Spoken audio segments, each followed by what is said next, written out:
오늘 부활에 대한 말씀을 증언하는 데에 처음 그 부활을 한 그 사건이 있던 자리에서 어떤 일이 있었는가, 바로 그 이야기가 오늘 봉독한 말씀입니다. 그 중에서 이 부활하셨다고 하는 소식을 들은 이들이 있었는데, 그 가운데에 사도들이 바로 그 부활했다고 하는 이야기를 들었을 때에 이런 반응을 나타냅니다. 사도들은 그들의 말이 허탄한 듯이 들려 믿지 아니하나, 이렇게 되어 있습니다. 이 부활이라고 하는 것은 이 땅에 속한 이 사람들, 이 땅에 속한 사람들은 결국은 마지막에 죽음이라고 하는 그것을 아주 굳게 아주 확신할 필요도 없이 당연히 그렇게 되는 것으로 믿고 살아가고 있었던 것이죠. 오늘 우리도 예수 그리스도의 부활을 믿고 예수 그리스도를 통하여 영생과 하나님의 나라에 대한 확신과 소망을 갖지 않은 모든 영혼들은 다 똑같아요. 그들의 마지막, 그들에게 가장 확실한 것은 죽음이라는 거예요. 그것을 전제로 해서 다 살아가고 있는 거예요. 모든 문화가 사실은 따지고 보면 죽음 아래서 진행되고 있는 그런 문화, 그런 삶의 스토리에 지나지 않아요. 첫 부활의 사건이 있은 그때에도 이 사도들마저도 예수님과 함께 3년을 보내고 그 예수님의 귀한 말씀만이 아니라 죽은 자를 살려내는 사건을 봤던 그 사도들마저도, 뿐만 아니라 예수께서도 수차례 내가 고난을 받고 죽게 될 것인데 사흘 만에 살아날 것이라고 하는 이야기를 들었음에도, 바로 그 이야기를 들었음에도 허탄한 듯이 들려서 믿지 아니했다고 하는 거예요. 그렇기 때문에 오늘 우리가 예수가 부활하셨다고 하는 것을 내가 믿고 받아들이고 그것에 정말 그 뜨거운 감동과 그 감사와 감격과 그 기쁨이 임하여 있는 영혼이라고 한다면 그것은 무조건이에요. 택함받은 영혼이에요. 구원받은 영혼이에요. 가장 복된 영혼이에요. 그 문제가 해결되지 않으면, 죽음의 문제가 해결되지 않으면 모든 삶의 여정은 결국은 아무것도 아닌 것인데, 그걸 알면서도 구차하게 살아가는 영혼일 수도 있어요. 용기가 없어서 그저 주어진 삶을 억지로 살아가는 것인지도 몰라요. 아니면 망상적으로 육신의 쾌락과 자신의 그 욕망을 채우는 그 과정으로서 생을 그냥 살아갈 뿐인 거예요. 결국은 육신의 노예고, 결국은 죽음의 노예고, 허무한 자의 삶을 살아가는 것에 지나지 않아요. 그 허무함을 직면하지 못하고 그 죽음 자체를 두려워할 뿐 직면하지 못하기 때문에 그냥 세월을 보내며 죽지 않고 살아가는 것인지도 몰라요. 의를 행하거나 선을 행하고 사랑을 행할 때에도 진정한 그 기쁨과 사랑과 그 생명의 그 충만함으로 하는 것이 아니고 자신의 육적인 욕망과 세속적인 성공과 다른 사람들로부터의 평판이 두려워서 혹은 법이 두려워서 비굴하게 선을 행하고 사랑을 해가며 살아가고 있는 건지도 몰라요.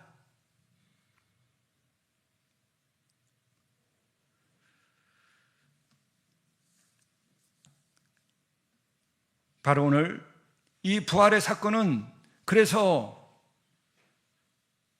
오늘 이 시대에 살고 있는 사람들은 그 2000년보다도 더 허탄한 듯이 들려서 부활을 믿지 않고 살아가는지 몰라요. 결국은 인간은 멸망하게 될 것입니다. 생물학적으로 자기 자신이 죽는 것만이 아니라 인간의 지어가는 이 문화는 죽음을 전제로 하고 영원한 생명과 소망이 없는 것을 전제로 한 그 문화는 건전하게, 생명이 충만하게, 아름답게, 선하게, 의롭게, 소망 가운데에서 거룩하게 지어갈 수가 없어요. 우리는 다만 그것을 용기가 없어서 타협하면서 세월을 보내며 자기의 인생을 보내는 것인지 몰라요. 오늘 말씀으로 들어가서 1절부터 한번 살펴봅니다. 안식 후 첫날 새벽에 이 여자들이 준비한 향품을 가지고 무덤에 가서, 안식 후 첫날이라고 하는 것은 주일 새벽입니다. 이 여자들, 예수님 살아계실 때 함께 거기서 배우고 은혜를 입었던 여자들입니다. 그들이 찾아간 것은 향품을 가지고 갔습니다.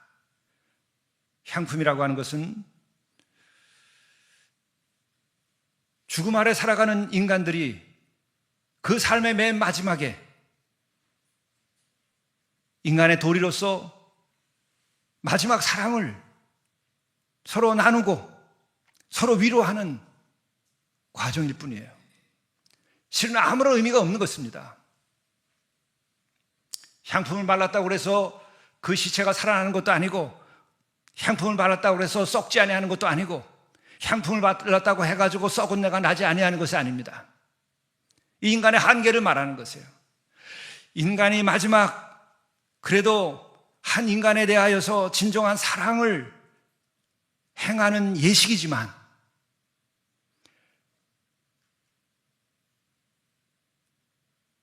한 존재를 사랑하고 귀하게 여기기 때문에 향품을 가지고 찾아갔지만, 향품을 쓰는 그 인간의 마음속에는 절망이 있는 거예요. 죽음을 이길 수 없는 작은 사랑의 불꽃만이 있는 것이에요. 그렇게 절망 가운데, 죽음 가운데의 마지막 예식으로 향품을 들고 가는 것이죠. 안타까운 거죠. 부활한 주를 믿지 못하고 영생을 믿지 못하는 사람들은 이렇게 생을 살아가는 것뿐이에요. 인간의 삶이 다 그렇다고 하는 거예요. 우린 일시 자기를 속이고, 눈을 속이고, 현실을 속이고, 실체를 보지 않고 그냥 하루하루 때우며 사는 것인지도 몰라요. 죄 사함 받고 영생과 부활을 받아들이지 못한 영혼들은 어쩔 수가 없어요.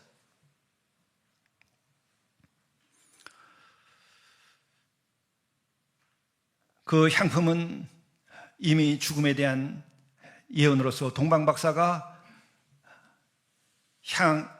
예수께서 오셨을 때에 모략을 예수께 일찍이 바쳤었습니다.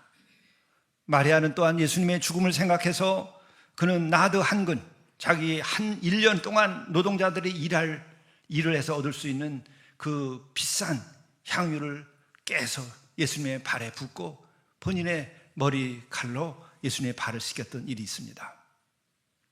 죽은 다음에 향품을 가지고도 가고, 살아있을 때에, 태어났을 때에도 그의 죽음을 이렇게 생각하면서 그에게 향을 바쳤던 것이죠. 여기에 감춰져 있는 것은 뭔가? 왜 그의 죽음을 그렇게 귀하게 생각했던 것인가? 그것은 바로 죄 없는 자가 죄 있는 자들의 죄를 씻기기 위하여서 죽을 것이라고 하는 예언 때문에 그렇게 한 것입니다. 이건 기가 막힌 거예요. 죄는 짓게 되면 본인이 책임지는 것입니다. 죄에 대한 대가는 죄를 지은 사람이 받게 되어 있는 거예요. 하늘의 법입니다. 땀을 흘린 자가 그 열매를 먹는 것이 하나님의 법입니다. 창조주의 법이죠. 자기가 지은 죄는 자기가 대가를 받는 것이 하늘의 법입니다. 그런데 이상한 일이 생긴 거죠. 죄가 없는 자가 죄를 지은 자들의 죄를 씻기 위하여서 자기의 생명을 드리는 이 일이 일어나게 되는 것이죠. 인간의 역사 속에서 처음이자 마지막으로 그 같은 일이 일어나는 것입니다. 이것을 우리는 구원의 사건이라고 얘기하는 것이에요. 이것은 앞으로도 없고 후에도 없는 일입니다. 유일하게, 왜 이 땅에 태어난 인간 가운데 죄 없이 태어난 인간이 하나 있다고 그러는 것이에요. 그게 하나님이 사람의 몸을 입고 이 땅에 오신 그분 하나밖에 없다는 거예요. 우리의 이성으로는, 논리로는 다 이해할 수 없어요. 그러나 또한 우리가 생각해 보면은 죄를 짓고 태어나지 않은 인간은 아무도 없다. 죄 없이 태어나는 인간은 아무도 없다고 하는 것은 너무나 자명한 것이에요. 그렇기 때문에 우리는 죄 없이 존재하고 또 그 죄 없이 일생을 또 살았다고 하는 그 누군가에 대해서는 받아들일 수가 없어요. 여러분, 예수께서도 죄 졌다, 그분도 죄가 있다고 얘기하면 사람들이 쉽게 예수 믿어요. 그러나 예수를 믿지 못하는 까닭 중에 하나는 그분에게는 원죄도 없고 이 세상에 살면서 태어날 때도 죄가 없을 뿐만 아니라 죄 짓지 않고 살았다고 하는 말이 사람들에게는 낯설어요. 교리로만 생각해요. 왜? 너나 나나 우리는 다 죄 짓고 살고 그것이 익숙해요. 그러나 그렇지 않은 존재가 하나 있다고 하는 거예요. 그래서 그것을 바쳐서 제물이 되어서 죄 짓지 않은 자들의 죄를 씻겨 주었다는 거예요. 그게 십자가예요. 바로 그렇게 십자가에서 죽게 되어서 이제 무덤에 묻히게 된 것이죠. 이 과정에서 우리는 분명하게 그리스도인들은 어떻게 그 십자가 죽음을 바라봐야 되겠는가? 그것은 관념과 이론과 교리로서는 체험되지 않아요. 우리가 구체적으로 인격적인 한 존재가 정말 사랑하기 때문에 죄진 자들을 위하여서 내가 그를 끌어안고 내가 대신 죽었다고 하는 그 인격적 관계, 그 사랑의 관계를 느껴야만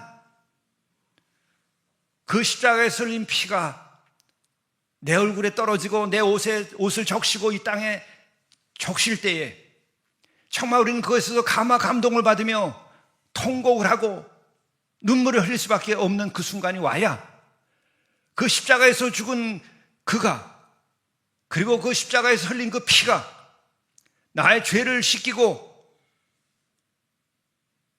나를 구원한다고 하는 것을 경험하게 되는 거예요. 이때 경험하는 것은 그분의 사랑인 거예요.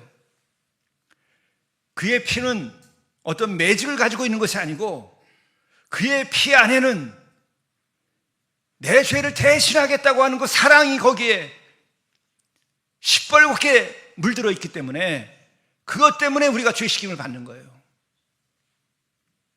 그것 때문에 우리는 예수를 사랑하고 그의 말씀에 더 순종할 수 있게 되는 거예요. 순교자들은 미쳐서 열광주의에 빠져가지고 죽은 것들이 아니에요.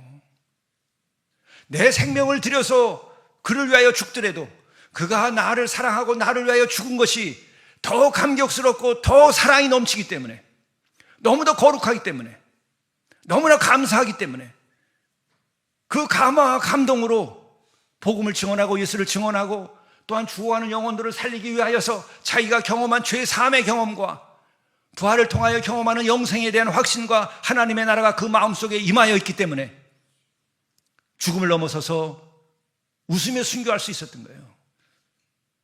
열광에서 미쳐가지고 순교할 수 없어요. 그 순교라고 말하지 않습니다. 의분 때문에 목숨을 바치는 그런 수준의 것이 아니에요. 죄 없는 자가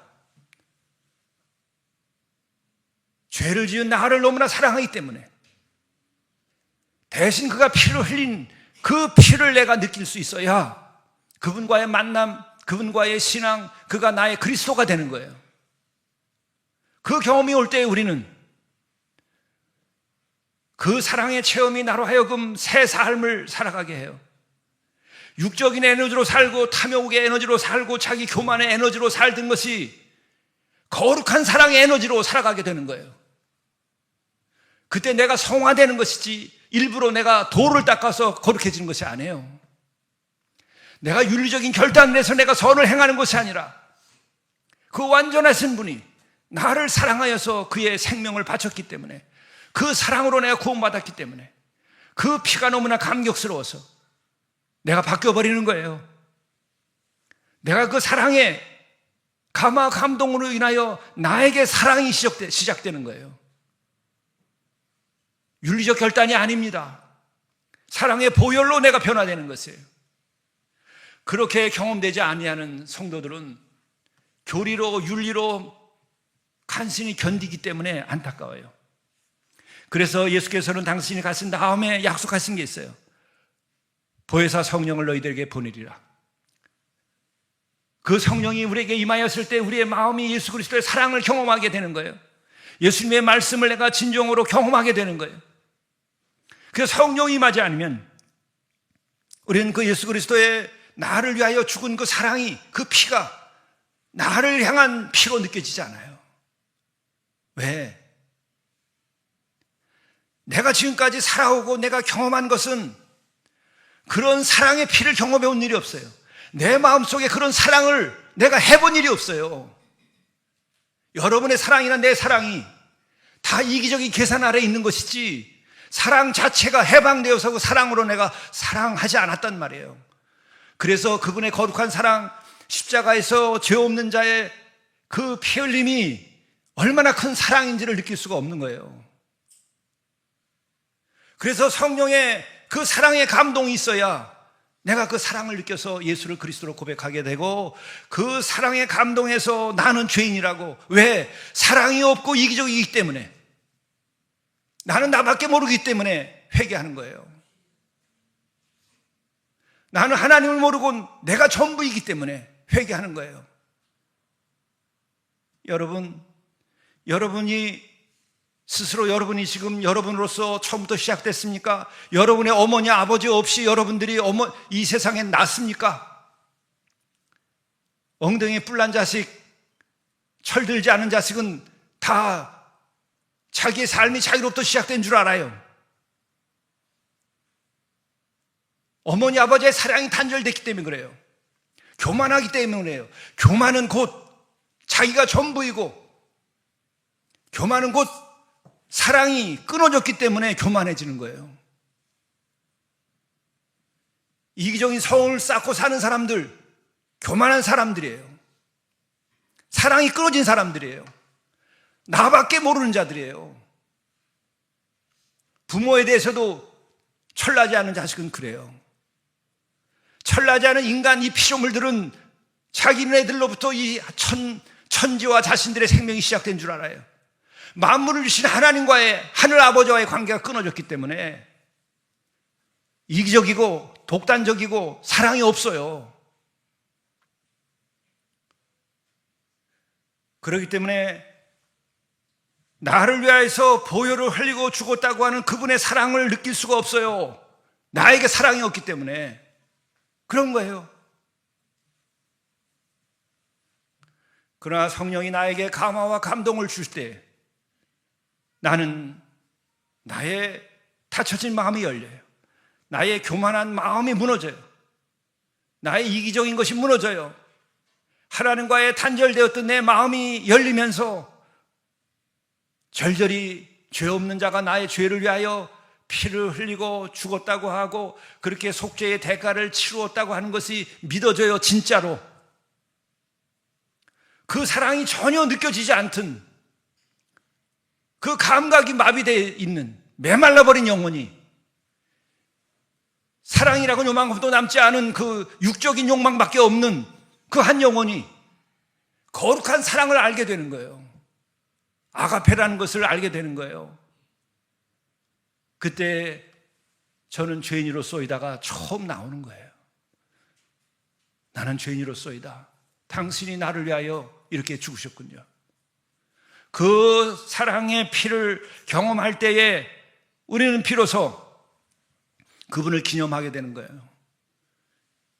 십자가를 진정으로 바라다 보게 되고 그의 죽음을 보면서 향품을 가지고 가서 그의 몸에 바르는 거예요.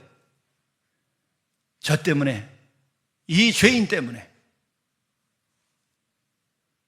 그런데 놀랍게도 이 여인들이 가져갔던 향품은 쓸모가 없었어요.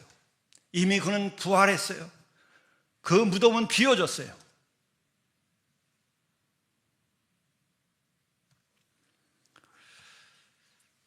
안식 후 첫날 새벽에 이 여자들이 준비한 향품을 가지고 무덤에 가서 돌이 무덤에서 굴려 옮겨진 것을 보고 들어가니 주 예수의 시신이 보이지 아니하더라. 이미 예수는 그 자리에 없습니다. 예수께서는 우리의 그 어떤 위로를 필요로 하는 분이 아니에요. 내가 그분에게 영광을 드려야 그분이 비로소 영광을 받는 분이 아니에요. 스스로 영광스럽고 스스로 죄가 없으시고 스스로 거룩하시고 스스로 부족함이 없으신 분이에요. 그래서 우리는 그걸 하나님이라 말하는 거예요. 우리는 늘 내가 부족해서 뭔가를 받아야 돼요. 내가 부족해서 이기적인 거예요. 내가 부족해서 교만한 거예요. 내가 부족해서 도둑질하는 거예요. 내가 부족해서 남들을 속이는 거예요. 내가 부족해서 다른 사람이 필요한 거예요. 그분은 그러한 존재가 아니었어요. 우리와는 전혀 다른 영적인 상태에 있는 분이세요. 그런 존재가 이 세상에 왔다가 십자가에서 죽임을 당하고 돌무덤에 묻혔던 거예요. 하나님께서는 우리 같은 인간은 마땅히 죽음에서 벗어날 수 없지만 그분은 마땅히 죽을 수 없는 존재예요. 우리 누구 하나라도 마땅히 죽어야만 하는 존재예요. 그거를 아는가? 그게 진리예요. 그게 진실이에요. 심판을 받아야 마땅하다는 것을 아는 것이 진리예요. 피할 길이 없다는 것을 아는 게 진리예요. 그러나 그 예수 그리스도는 죽어서 마땅할 이유가 전혀 없다고 하는 것이 그분의 실체에, 그분에 관한 진실이에요. 그렇기 때문에 무덤은 비울 수밖에 없었던 거예요. 하나님이 죽일 수가 없었던 거예요. 인간들, 죄인들은 자신들의 죄 때문에 죄를 가지고 악하게 그를 죽였지만 하늘 아버지께서는 그를 죽여야 할 이유가 아무것도 없었던 거예요. 무덤은 비었습니다. 들어가니 주 예수의 시신이 보이지 아니하더라. 이것이 근심거리가 됐어요. 이로 인하여 근심할 때에 참으로 믿음이 없었던 거예요. 이미 이렇게 될 것을 제자들에게, 이 여인들에게 얘기했어요. 내가 고난을 받고 3일 만에 부활하리라. 아직까지도 그때 말씀이 생각이 안 난 겁니다. 근심할 때 문득 찬란한 옷을 입은 두 사람이 그들 곁에 서니 여자들이 두려워 얼굴을 땅에 대니 두 사람이 이르되, 계시적인 존재가 나타난 것입니다. 천사가. 그의 말이 이 하늘 아래서 처음이자 마지막일 수도 있는 말을 전합니다. 너희가 어찌하여 살아있는 자를 죽은 자 가운데서 찾느냐? 우리 인간들의 관습에서는, 우리의 인습은 무덤에 들어가면 나올 수 있는 자가 없는 거예요. 끝이에요. 그것은 절대예요. 인간들에게 죄를 지은 인간에게 절대한 것은 죽음이에요. 죄가 없는 자에게 있어서 절대한 것은 부활이고 또한 영생이에요. 죽였을지라도 부활하는 거예요. 다시 사는 거예요. 죄가 없는 자는 어떤 식으로 죽임을 당했을지라도 부활한다고 하는 것을 성경은 증언하는 거예요.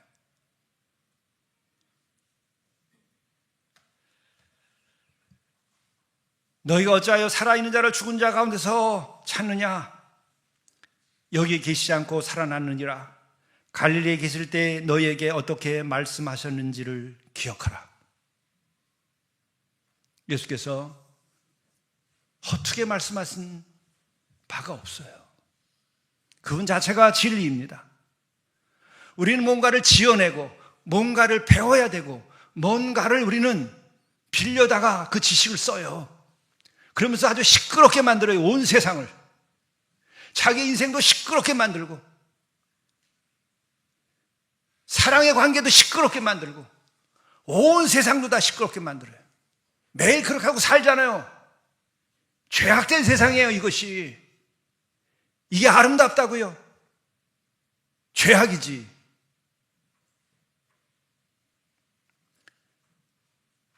죄를 벗고 보면 불쌍한 거예요. 왜 이렇게 하고 우리가 살아가야 돼요? 이렇게 시끄럽게, 고통스럽게 가해를 하고 자학을 하고 왜 이렇게 시끄럽게 상처를 주고받으며 살아야 돼요? 죄 때문에 그런 거예요. 온전한 사랑이 없어서 그런 거예요. 죄 없는 자에게 있는 것은 딱 하나예요. 온전한 사랑이에요. 아가페.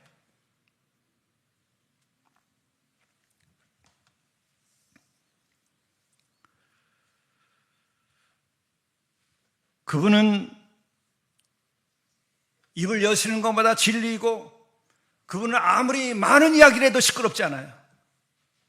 그분이 말씀하시는 것은 권능이고, 죽은 자도 살리고 아픈 자도 일으켜 세워요. 그게 말씀이에요. 그게 본래의 말이라고 하는 거예요. 우리는 말 같지 않은 말을 하기 때문에 말에 권능이 없어요. 설교자도 죄 가운데서 설교하기 때문에 설교의 말씀이 권능을 나타내지 않아요. 성령이 대신 임하여서 그 믿음에 따라 권능을 나타내는 거예요. 아픈 자도 낫게 하고, 죄인도 회개하게 하고, 상처 입은 자도 치유하게 하는 거예요. 성령이 역사하셔야 돼요. 그래서 목사를 보지 말고 삼위 하나님의 역사하심을 여러분들이 경험해야 돼요. 저도 여기서 그것을 구하는 거예요. 제가 아니라 당신께서 친히 역사하셔서 당신이 사랑하는 백성들을 구하시옵소서. 저는 죄인으로서이다.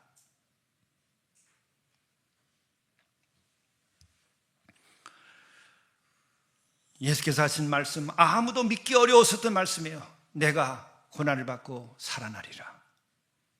기억하라. 여러분 다시 성경을 펴고 성경의 말씀을 기억하세요. 모든 것은 여러분을 살리는, 예수께서 입을 열어 하신 모든 말씀은 여러분을 살리는 생명의 말씀이에요. 우리를 살리는 생명의 말씀, 나를 살리는 생명의 말씀은 그 분이 말씀하신 것 외에는 없어요. 제가 지어내는 많은 책들과 글들, 그것은 여러분을 살리지 못해요. 혹 예수님의 말씀을 내가 인용하여서 전한다고 한다면 예수님의 말씀이기 때문에 살릴 수 있을 뿐이에요. 어느 정치가가, 어느 명영설가가, 어느 대단한 노벨 문학 수상자가 한 이야기가 한 영혼을 살릴 수 있나 보세요. 한 영혼도 살릴 수가 없어요. 자신이나 구원받지. 자신이나 구원받지. 어떤 인간이 쓴 논문으로 어떤 인간이 구원받을 수 없어요. 어느 석학도.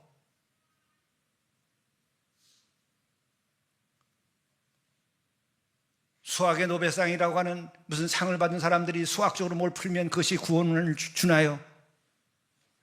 지혜롭긴 하지만은 구원을 주고 영생을 줄 수는 없어요. 죄사함을 줄 수는 없는 거예요. 생명을 줄 수는 없는 거예요. 어느 의학 서적을 뒤지면 거기서 나오는 책이 우리에게 영생을 줍니까? 죄사함을 줍니까?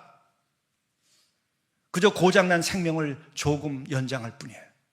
고통을 좀 덜 듣게 할 뿐이에요. 어디에 진리가 있어요? 하나님의 말씀, 예수께서 하신 말씀, 그것밖에 없어요. 그래서 더 많은 걸 필요로 하지 않아요. 이것만으로는 좋게요. 그래서 이거보다 더 하지도 말라는 거예요. 그렇기 때문에 온전한 구원의 경험을 하고 은혜를 입고 새로워진 사람들은 이 책 하나만 가지고 살아요. 그런 공동체는 거의가 다 이 책 하나만 가지고 살아요. 다른 신학책도 거의 안 읽어요. 미션 디모데고 하니까 놀라운 거예요. 찬송가도 따로 없어요. 여기에 있는 시편에다가 곡조를 붙이는 게 찬송가예요.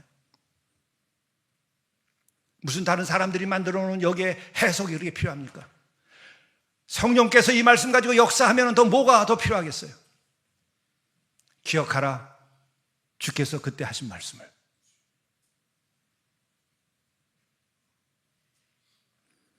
이르시기를 인자가 죄인의 손에 넘겨져 십자가에 못 박히고 제3일에 다시 살아나야 하리라 하셨느니라. 못 들었나? 들었으나 마음에 새길 수가 없었던 거예요. 왜? 살아난다고 하는 것이 우리들의 의식 속에 자리할 수가 없었기 때문에. 듣기는 들었어도 내 마음에 새겨지지 않은 거예요. 말 같지 않은 거예요. 그 당시에는. 다시 살아난다고? 오늘도 마찬가지예요. 믿음이 없고 예수를 그리스도로 고백하지 아니하는 사람들은 말 같지 않은 거예요. 다시 살아난다고? 아니, 다시 살아났다고 그거를 믿는 자들, 그 미친 자들이지. 예수쟁이들, 헛것을 믿는다고 그래요. 그러면 그냥 죽으시면 돼요. 허무한데 그냥 살다가 끝나면 돼요. 그런 영혼들은 논리조차 부족해요. 마지막이 제로인데, 논리로 따지면, 이성적으로 따지면 마지막이 제로인데 왜 오늘 그렇게 살려고 기를 쓰고 남까지 못 살게 굴면서 남을 죽여가고 남을 짓밟으면서까지 왜 그렇게 살아? 그렇게 이성적인 분들이, 그렇게 수학적이고 계산을 잘하는 분들이 곱하기 마지막에 제로인데 왜 그렇게 난리들을 치고 살아? 죄악의 힘으로 살기 때문에 그래요. 어둠 가운데 살기 때문에 그래요. 아니, 영원한 생명과 하나님 나라의 소망이 없기 때문에 그런 거예요. 절망 가운데에서 간신히 버티고 사는 거예요. 죽을 용기도 없어서 억지로 견디며 사는 거예요. 가엾지 않아요. 그래서 예수께서 그러신 거예요. 불쌍히 여기서 먹을 것도 주고 아픈 자도 치유하고 말씀도 주고, 그래도 불쌍하게 다 떠나. 10명의 나병 환자가 치유함을 받았는데 9명은 떠나요. 그냥 60만 남으면 돼. 그리고 죽으면 돼. 오늘 그렇게 하고 살아가는 무리들이 이 세상에 꽉 찼어요.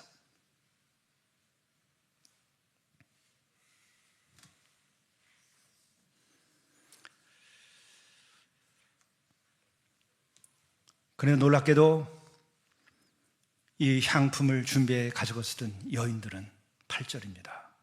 그들이 예수의 말씀을 기억하고, 이들은 기억했어요.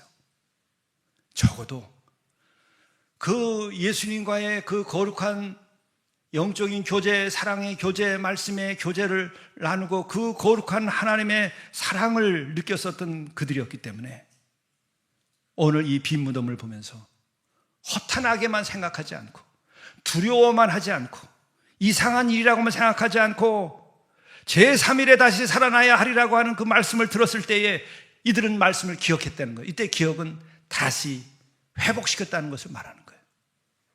우리가 은혜 받고 나면 똑같은 현상이 일어나요.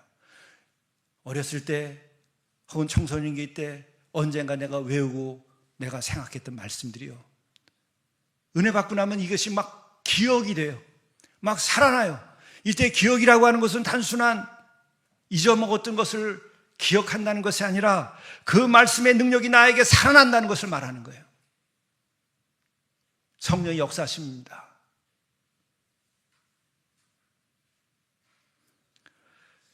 그 말씀을 기억하게 되니까는 마음의 기쁨과 감동이 밀려왔을 거예요. 맞아, 말씀하셨고 그래서 이분은 부활하셨어요. 그래서 9절, 무덤에서 돌아가 이 모든 것을 11 사도와 다른 모든 이들에게 알렸다는 거예요. 이 여자들은 막달라 마리아와 7 귀신 들렸다가 쫓겨 그 귀신을 내쫓아 주신 그 영혼의 해방을 경험했었던 이 아닌가요? 요한나와 야고보의 모친 마리아, 그들이 이와 같은 경험을 한 거예요. 또 그들과 함께한 다른 여자들도 이것을 사도들에게 알리니라. 근데 기가 막혀요. 11절, 사도들은 그들의 말이 허탄한 듯이 들려 믿지 아니하나. 어떤 사람은 예수가 어떻게 그리스도이겠어? 예수가 어떻게 하나님의 아들이겠어? 더더욱이 예수가 어떻게 부활했단 말이야? 기독교는 사기라고 생각하고 그것을 근거를 찾으려고 성경을 뒤지다가 마지막에 여기서 뒤집어진 거예요.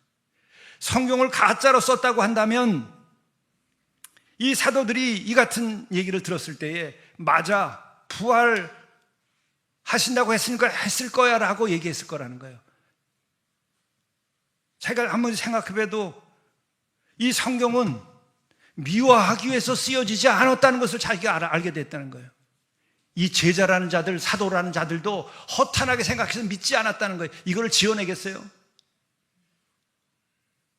자기도 그 중에 하나구나. 성경은 억지로 거짓말을 꾸며낸 것이 아니구나. 부활이 이 예수 믿는 자들이 억지로 써놓은 스토리가 아니구나. 소설이 아니다.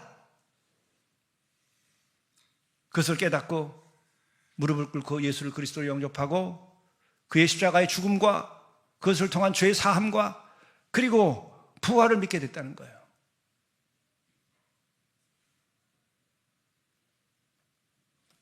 사도들을 미워하지 않습니다. 예수를 믿는 자들을 미워하지 않아요. 심지어 예수님 자체도 미워하지 않아요. 있는 그대로의 그분의 모습을 드러내줘요.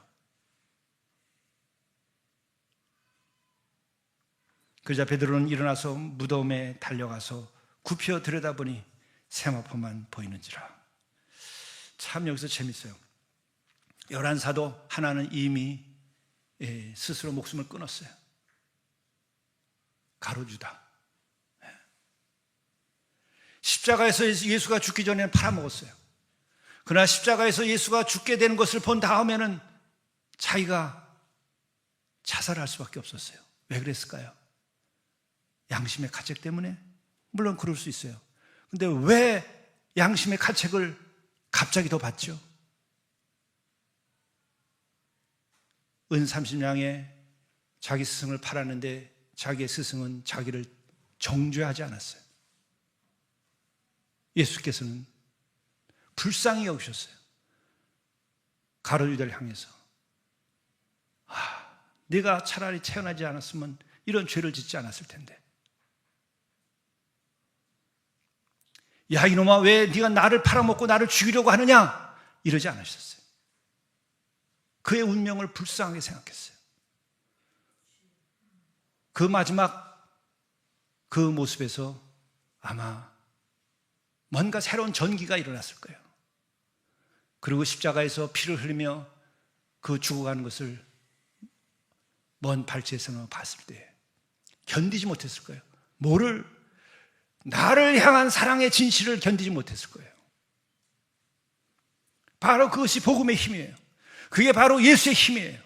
그게 바로 예수가 그리스도일 수밖에 없는, 부정할 수 없는 힘이에요. 예수께서는 야 이놈아 나가 죽어라 이러지 않았어요. 스스로가 그 예수 스승의 사랑에 견딜 수가 없어서 자폭을 해버리는 거예요. 오늘 베드로는 어땠을까요?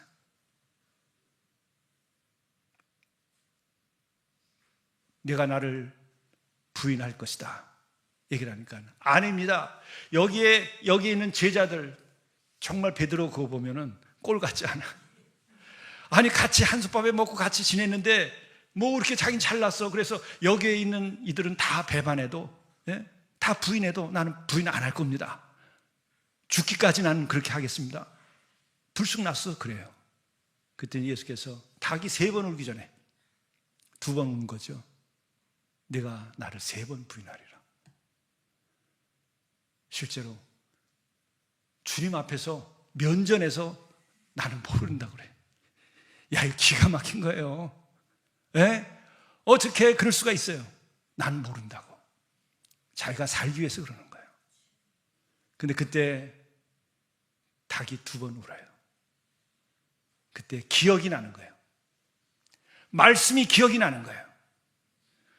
기억은 우리를 회복시키는 거예요. 우리의 과거에 어떤 무엇인가를 기억하는 게 아니라 말씀을 기억하는 거예요. 그 말씀을 외우고 말씀을 알고 들었던 것이 나에게 기억이 날 때 내 영을 흔들어 깨우는 거예요. 그래서 말씀을 잘 배워야 돼요. 베드로는 통곡을 하고 그 자리를 피하는 거예요. 그때 그는 회개하고 무너진 겁니다. 무덤이 비었다고? 부활하셨다고? 진짜야?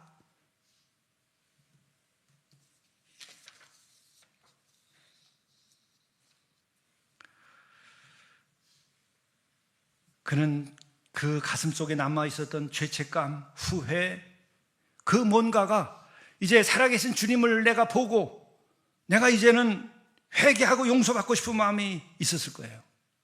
제발 죽지 말고 살아있었으면 내가 회개하겠다, 아마 그러지 않았을까요? 그 베드로는 다른 이와 달리 달려갑니다. 그런데 세마포만 보이는지라 얼마나 실망했을까요?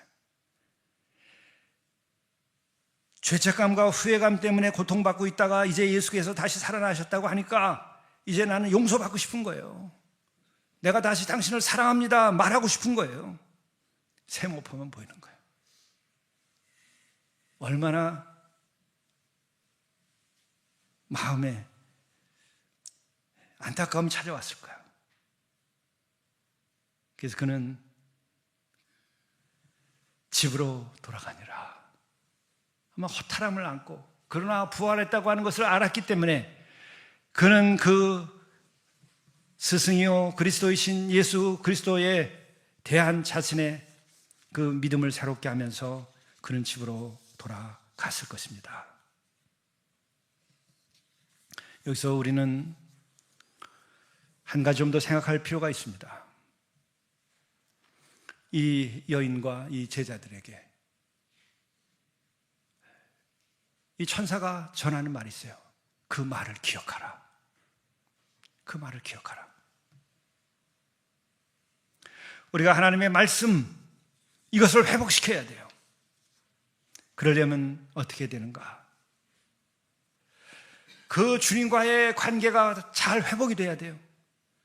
그래야 주님의 말씀이 나에게 있어서 다시 한번 천둥을 치고 선포가 되는 것입니다. 그러려면 우리는 기본적으로 그분과의 관계 회복을 위해서는 역시 어쩔 수가 없어요. 회개하는 수밖에 없어요. 나의 죄가 그분과의 관계를 깨뜨리기 때문에 나의 죄의 식임을 받아야 돼요. 특히 죄 없는 자가, 그분이 바로 나의 죄를 씻기 위하여서 그 붉은 피를 흘렸다고 하는 것에 대한 그 보혈의 그 체험이 있어야 돼요. 그러면 그분의 하신 모든 말씀은 나를 향한 말씀으로 바뀌어요. 그분의 피가 나를 위하여 죽은 피라고 하는 것이 느껴지면 그분이 하신 모든 말씀은 나를 위한 말씀으로 받아들여요. 그럼 내가 지금까지 배웠던 말씀, 기억하고 있었던 말씀, 내가 앞으로 읽는 모든 말씀은 기억이 나는 거예요. 회복이 되는 거예요. 내 영혼을 흔들게 되는 거예요. 그리고 그때 그 말씀은 능력이 됩니다. 그때 그 말씀은 생명의 말씀이 되는 거예요. 나를 살리는 말씀이 되는 거예요. 권능의 말씀이 되는 거예요. 내가 지금까지 아는 그런 지식의 것이 아니고 관념의 것이 아니라고 하는 것이 뭔지 알게 돼요. 단순한 윤리와 교리의 차원이 아니라 그가 하신 말씀은 능력이고 구원이고 생명이라고 하는 것을 내가 경험하게 돼요. 그의 하신 말씀이 그의 존재와 두 개가 아니라는 것을 알게 돼요. 그럴 때 우리는 진리로 자유케 되는 경험을 하는 거예요. 그분의 말씀으로 자유케 되는 경험을 하는 거예요. 그리고 그의 말씀을 묵상할 때마다 우리는 늘 새로워지고 늘 소망을 가지게 되고 늘 진리로 싸워서 이길 것을 믿게 되고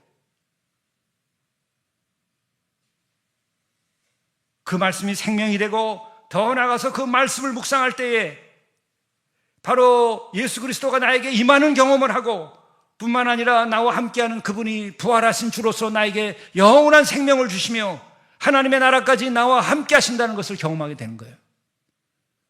그때는 성경 말씀이 진짜 말씀이 되는 거예요.